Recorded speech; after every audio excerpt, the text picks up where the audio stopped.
ہمارے رشتے ہیں ضرورت کے، لالچ کے. جب تک لالچ پورا ہوتا ہے رشتہ ہوتا ہے. حالانکہ رشتے ضرورت کے نہیں ہونے چاہیے، رشتے عقیدت کے ہونے چاہیے، رشتے محبت کے ہونے چاہیے. اور روحانی زندگی میں اگر کوئی رشتہ لالچ کا ہو تو وہ تو 2 قدم نہیں چلتا، ٹوٹ جاتا ہے. عقیدت اور محبت اور احترام کا جو رشتہ ہوتا ہے وہ مضبوط ہوتا ہے، وہ ہمیشہ چلتا ہے، اس کے اندر پختگی ہوتی ہے. وفا اس رشتے کے اندر آتی ہے جس رشتے کے اندر کوئی لالچ. ہمارے زمانے کے اندر یہ شور ہو گیا ہے کہ کام پیارا ہے چام نہیں پیارا. اس شور نے رشتوں میں کمزوری ڈال دیا، دراڑیں پیدا کر دی. ہم لوگوں کو پیار ہو گیا ہے سامنے والا کتنا، اور جب تک ہمارے کام کا کوئی شخص رہتا ہے تب تک ہمارا تعلق بھی رہتا ہے، اور جب وہ ہمارے کام کا نہیں ہوتا تب تک ہمارا اس کے ساتھ تعلق ٹوٹ جاتا ہے. یاد رکھیے میرے بھائی، جب رشتے کی یہ بنیاد ہو نا پھر اس میں وفا نہیں ہوتی. پھر اس میں وفا، آپ کہتے ہیں سامنے والا وفا نہیں کر رہا، تو بھائی وفا کی بنیاد ہی نہیں تھی یہ رشتہ. رشتے لگانے کا لوگوں کو بہت شوق ہے، حالانکہ رشتہ لگانا اتنا مشکل نہیں جتنا نبھانا مشکل ہے. ہم ساری زندگی یہ ثابت کرنے کی کوشش کرتے رہتے ہیں کہ ہمارا جو فلاں آدمی سے تعلق ہے وہ بڑا مضبوط ہے. ہم یہ بتاتے رہتے ہیں کہ مجھے تجھ سے بڑا پیار، اور بتانا بھی چاہیے. نبی پاک صلی اللہ علیہ وسلم نے فرمایا جس سے محبت ہو اسے بتایا کرو کہ مجھے تجھ سے محبت ہے، تاکہ وہ بھی تم سے پیار کرے. یہ بتا دینا چاہیے، لیکن بتانے کا حکم ہے، ساری زندگی ثابت کرنے کا حکم نہیں. ہم ساری زندگی یہ ثابت کرتے رہتے ہیں کہ میں بڑا فرمانبردار ہوں آپ کا، میں بڑا تابعدار ہوں، میں آپ سے بڑی محبت کرتا ہوں. یہ ثابت کرتے رہتے ہیں. رشتے نبھانے سے بات بنتی ہے، ثابت کرنے سے بات نہیں بنتی. ایک تعلق کا پودا آپ نے لگایا زمین میں، چھوٹا سا پودا، اس کے سامنے کھڑے ہو کے آپ سارا دن کہتے رہیں کہ وہ پودے مجھے تجھ سے بڑی محبت ہے، میں تجھے بڑا چاہتا ہوں، میرا تیرے ساتھ بڑا رشتہ ہے، میرا تیرے ساتھ بڑا تعلق ہے. سارا دن پودے کو یہی کہتے رہے. اور چھوٹے سے پودے، مجھے تجھ سے بڑا پیار ہے، میں رات بھی تجھے خواب میں دیکھ رہا تھا، کل بھی مجھے تو یاد آ رہا تھا، پرسوں بھی مجھے تو یاد آ رہا تھا. تو اس سے وہ پودا پروان نہیں چڑھے گا. پروان چڑھانے کے لیے اسے پانی دینا ضروری ہے. پروان چڑھانے کے لیے اسے جڑی بوٹی سے بچانا ضروری ہے. اسے پروان چڑھانے کے لیے اس پودے کو دھوپ اور چھاؤں مناسب فراہم کرنا ضروری ہے. سارا دن ثابت کرنے سے پودا پروان نہیں چڑھے گا. میرے بھائی، رشتے بتانا چاہیے، ضروری ہے. نبی پاک صلی اللہ علیہ وسلم نے حکم دیا. ہم سارا دن ثابت کرتے رہتے ہیں، لیکن رشتے پروان چڑھانے کے لیے جس پانی کی ضرورت ہوتی ہے، جس دھوپ چھاؤں کی ضرورت ہوتی ہے، رشتوں کے بیچ جو جڑی بوٹی آ رہی ہوتی ہے اسے کاٹنے کی جو ضرورت ہوتی ہے، وہ کام ہم کرتے نہیں. ثابت کرنے سے رشتے مضبوط نہیں ہوتے.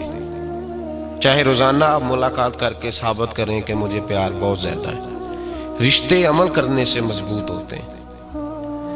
نبی پاک سید عالم صلی اللہ تعالی علیہ وسلم نے رشتوں کی مضبوطی کا حکم دیا ہے. عرض کی یا رسول اللہ صلی اللہ علیہ وسلم، صحابی نے پوچھا حضور مجھے سب سے زیادہ کس صدقے کا ثواب ملے گا؟ ترغیب و ترہیب میں حدیث موجود ہے.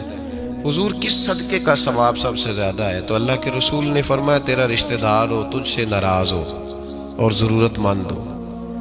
تجھ سے ناراض ہو ضرورت مند ہو تیرا اپنا، اس کو تو اگر صدقہ دے گا تو اللہ تجھے سب سے زیادہ اجر عطا فرمائے گا. رشتوں کو روح کا رشتہ بنائیں، وفا کا رشتہ بنائیں. وفا کا، کتے کا ذکر قرآن پاک میں آیا ہے، اس لیے آیا ہے کہ اس نے اللہ کے ولیوں سے وفا کی تھی. اسی آیا ہے کہ اس نے اللہ کے ولیوں کے ساتھ وفاداری کی تو اللہ نے اس کا ذکر قرآن. ایک بادشاہ تھا، بادشاہ جو ہوتے تھے ان کے اپنے اپنے مزاج ہوتے تھے. اس بادشاہ نے 4 5 6 کتے رکھے ہوئے تھے، اور کتے بڑے بڑے کتے تھے، اور بڑے وہ خونخوار کتے تھے، چیر پھاڑ کھا جاتے تھے، شیر جتنے ان کے قد تھے۔ بادشاہ تھوڑا سا کسی آدمی سے ناراض ہوتا نا تو ایک بہت بڑے پنجرے کے اندر ایک بہت بڑا سلاخوں کا گھر اس نے بنایا ہوا تھا، اس میں کتے ہوتے تھے، اور کتے کو جب باندھ کے رکھا جاتا ہے تو زیادہ زہریلا ہو جاتا ہے، وہ زیادہ اس کے اندر کرواہٹ آتی ہے، زیادہ کاٹتا ہے۔ اس نے قید کیے ہوئے تھے، کتے تو بڑے زہریلے تھے۔ جس آدمی سے بادشاہ تھوڑا سا ناراض ہوتا نا تو وہ کتے کے آگے اس آدمی کو ڈالتا، کتے اس کو چیر پھاڑ کے کھا جاتے۔ یہ سزا تھی، لوگوں کو پتا تھا۔ بادشاہ کے وزیر نے بڑی خدمت کی بادشاہ کی، 35 سال تک نوکری کی، لیکن ہر سورج نے غروب تو ہونا ہی ہوتا ہے نا، ہر چاند نے ڈھلنا بھی ہوتا ہے۔ اب بوڑھا ہونے لگا، وہ جو مضبوط حافظہ تھا وہ کمزور ہونے لگا، ہلکی ہلکی غلطی۔ بادشاہ مزاج کا بادشاہ تھا، پر نہیں سمجھ میں آیا تو میں نے کہا کہ لوگ کہتے ہیں ہمیں کاموں پیارا ہے، چم نہیں، تو رشتہ وفا کا تھا ہی نہیں۔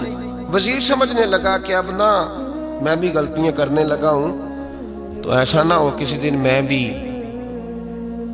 ان کتوں کا شکار ہو جاؤں۔ اس نے بادشاہ سے کہا کہ بادشاہ، مجھے آہستہ آہستہ معذرت کرنے لگا، قدم ہٹانے لگا کہ مجھے چھٹی دے دی جائے، اب میں بوڑھا ہو گیا ہوں۔ لیکن اس نے کہا نہیں نہیں، جب تک میری طبیعت نہیں مانتی تم نہیں جا سکتے۔ مطلق العنان لوگ تھے، وزیر خاموش ہو گیا، پریشان رہنے لگا، غلطی ہو گئی ہے تو پھینک دے گا۔ ایک تجویز اس کے ذہن میں آئی، وہ جو پنجرے، کتوں کے پنجرے پر محافظ بیٹھا تھا نا، جو ان کو کھانا ڈالتا تھا، روٹی ڈالتا تھا، گوشت دیتا تھا، اس کو ایک دن کہنے لگا یار تیری ڈیوٹی ہے سارا دن کتوں کو کھانا دینے کی، گوشت دینے کی، تو 2 4 دن ڈیوٹی مجھے نہیں دیتا؟ تو لے لے، میں تو پہلے ہی پریشان ہوں، سارا دن ان کی دیکھ بھال کرتا ہوں۔ اس نے کچھ تھوڑا سا گوشت لیا، پنجرے کے باہر کھڑے ہو کے کتوں کو ڈالا۔ اگلے دن تھوڑی روٹیاں لے آیا، کتوں کو ڈالی۔ 2 4 دن، ہفتہ، مہینہ، سال بھر، جتنا اس کو موقع ملا وہ دن بھر خدمت کرتا۔ بس وقت ایک دن آ گیا، بادشاہ کو کوئی بات اچھی نہ لگی، اس نے کہا اس بڈھے کو اٹھاؤ اور ڈالو کتوں کے پنجرے میں، ساری زندگی یہاں رہا، اسے ابھی تک نہیں پتا چلا میرے مزاج کا۔ جب اٹھا کے پنجرے میں ڈالا نا تو بجائے اس کے کہ کتے اسے کاٹ کھاتے، وہ اس کے پیر چومنے لگے، وہ پیر چومنے لگے، ہاتھ چومنے لگے، چاٹنے لگے۔ تو بادشاہ سامنے کھڑا تھا نظارہ دیکھنے کو کہ چیر پھاڑ کرتے تو خوش ہوا کرتا تھا، خونخوار درندے جیسی اس کی طبیعت ہو گئی۔ جب دیکھا وہ پیار کر رہے ہیں تو بادشاہ وزیر سے کہنے لگا یہ کیا ہے؟ تو وزیر رو پڑا، کہنے لگا تو سیاستدان تھا تو میں بھی سیاستدان تھا، ساری زندگی سیاست کی، لیکن دنیا داروں کے ساتھ رہا تو انجام یہ ہوا کہ مجھے اس پنجرے میں ڈال دیا گیا۔ دیکھ تو بہت بڑا سیانہ تھا اور میں بھی سمجھدار تھا، وزیر رہا، لیکن ہمارا روح کا رشتہ نہ بن سکا۔ ارے ہم سے تو یہ کتے ہی اچھے نکلے، تیری 40 35 سال خدمت کی تو تو نے کتوں کے آگے ڈال دیا، انہیں تو چند مہینے روٹی ڈالی ہے، میرے وفادار ہو گئے۔ چند مہینے روٹی، جنہ تنا وچ عشق نہ رچیا، کتے او نہ تھی چنگے، جنہ تنا وچ عشق نہ رچیا، کتے او نہ تھی چنگے، مالک دے کر راکھی کر دے صابر بھکھے ننگے۔ اور بابا بلے شاہ صاحب فرماتے ہیں تو راتی جاگے تے شیخ صدا میں، راتی جاگ دے کتے تے تیتھوں اتے مالک دا در مول نہ چھڑ دے، پاندے مارو 100 جتے تے تیتھوں اتے رکھا سکھا کھا، دنے جار رکھاں وچ ستے، تیتھوں اتے ایک برکی دا قدر پچھانن، پاویں مالک ہو من ستے۔ ایک برکی دا اوپر کھڑے ہو کے کام نہیں کرانا پڑتا کہ میں کھڑا رہوں گا تو کام صحیح ہوگا، جاؤں گا تو نہ، ایک برکی دا قدر پچھانن، پاویں مالک ہو من